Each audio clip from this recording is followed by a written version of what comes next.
Gentlelady yields back. Chair now recognizes Gentlelady from Maryland, Ms. Elfreth. Thank you, Mr. Chair. And in general, I too echo my deep condolences for the lives lost and service members and their families, and echo my colleagues in congratulations and thanks. As the daughter of an entryman, he only retired as an FSC, but I greatly appreciate your 38 years of commitment to this nation's security. It doesn't go unnoticed from this committee, so thank you very much. Not to correct you, ma'am, but there's no such thing as only an FSC.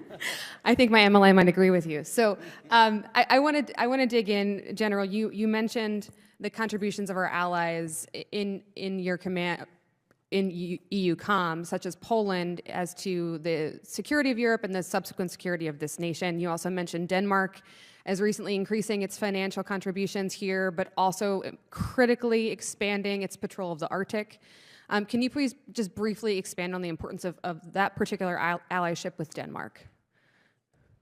Sure. Yeah, Denmark, ma'am, is one of our strongest allies. The bilateral relationship, from the Danish perspective, is far and away their most important bilateral security relationship. I've known the Prime Minister of Denmark for quite a while, and she would initiate any conversation with that comment. They have been very reliable allies. They've got a high-tech military, not a big one, but it's high-tech.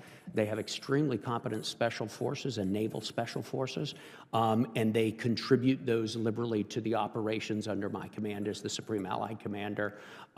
So, yeah, very strong ally. We love all our allies, but I would say that Denmark's a very strong one. You don't have favorites, but I appreciate that. Ms. Thompson, reflecting on that, wouldn't you agree that the president's threats to possibly utilize military force to seize Greenland, a territory of Denmark, could only threaten that key allyship and, again, our shared ability to address the threats, particularly from Russia in the Arctic? Thank you, Congresswoman. What I would say is I would focus on the bilateral relationship piece that General Cavoli hit on. I think that there's a lot of cooperation here, including on Greenland in particular, on the landmass. Particularly, we already have space capabilities there, and I think that there's opportunities. And the Secretary, in his pull aside with the Danish Minister of Defense, had a really positive conversation about where we could take the bilateral defense relationship.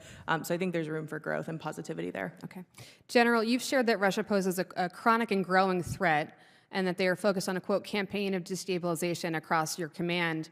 You also spoke about the intersection of how you work with the other combatant commands, particularly around the Mediterranean. I want to switch our conversation to yet another domain, that being of cyber. And can you help us better understand the cyber wars that Russia is waging against Ukraine, our allies in NATO, your command in Europe? And can you speak to your collaboration with Cyber Command, which is headquartered just a stone's throw from my district? Yes, ma'am. I think the simplest way to get at this question is to describe roughly the two buckets in which we can consider Russian cyber operations to fall, right? Some of them are about the content. It's information operations, it's influence operations, it's the campaigns to spread their version of information around Europe and the world. Those are very, very active. Those don't necessarily involve cyber work, but can be injected through cyber vectors. But it can be as simple as a television channel. On the other hand, there's also the technical cyber work that they do, which is designed to penetrate our networks, to get into systems, to produce effects. Sometimes it's to take information, and sometimes it's to leave us problems. And they do a lot. I depend very, very heavily on U.S. Cyber Command through 16th Air Force in order to be able to combat those things and to help our allies combat them. Thank you very much. And Ms. Thompson, wouldn't you agree that the continuity of leadership and expertise for any command, but particularly when it comes to combating cyber war, is essential to the security of EU-COM and our national security? Just yes or no? Yes. Okay. I would contend that the recent firing of a four-star general, commander of U.S. Cyber Command and National Security Agency Director General Timothy Howe, with no succession plan in place and no word of his replacement, poses a significant threat to EU-COM, Ukraine, NATO, and our homeland. Can you please speak, Ms. Thompson, briefly to the Secretary's timeline in announcing the replacement for Cybercom? Thank you, Congresswoman, for the question. I have to say I'm not privy to those decisions, and it's outside of my jurisdiction in international security affairs.